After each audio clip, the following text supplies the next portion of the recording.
Hey everybody, today I'm going to talk about a word that I struggled with when I was first getting into sobriety, and that is the word resentment. It's very much a word referenced in the program. In fact, when you work a 4-step, it's one of the sections that you do when you do the 4-step. And when you would have asked me when I first got into the program if I was resentful, I would have said no. I didn't feel angry at all. And I told my sponsor literally that I don't even know what I'm going to do my 4-step on because I didn't feel anger, but I wanted to be rigorously honest and thorough. So I began writing resentments, and I went back all the way to preschool and thought about different instances and places where I was frustrated or upset, because resentment felt like this big, massive word and borderline that I hated somebody, which was never the case. But I started writing out my resentments, and I filled nearly a notebook full of things that I remembered. And I went, again,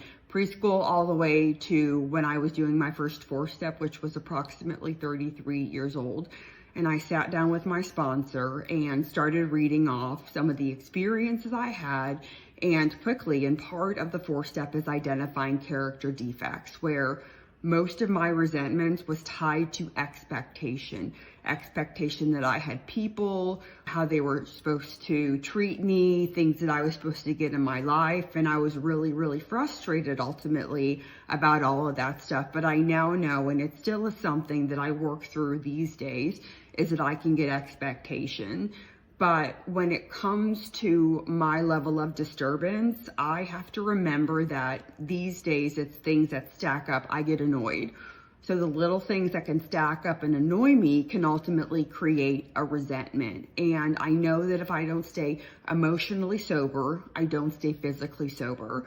And I did have an experience where I felt was a justified anger, and that was at my daughter's father. What she has walked through, and again, he asked for parental right termination when she was 8 weeks old, which the only thing that it meant for me was I don't get any child support, but I'm like, fine, I'll work my butt off to take care of my daughter and give her what she would have had with the 2-parent household. But her suffering with her dad not participating in her life, and I'm not good enough, I'm unlovable, my resentment, depending on where she's at, can ebbs and flow. And I will say that at the very beginning, it was in a flow. I was deeply resentful of that man and the harm he had done for my daughter.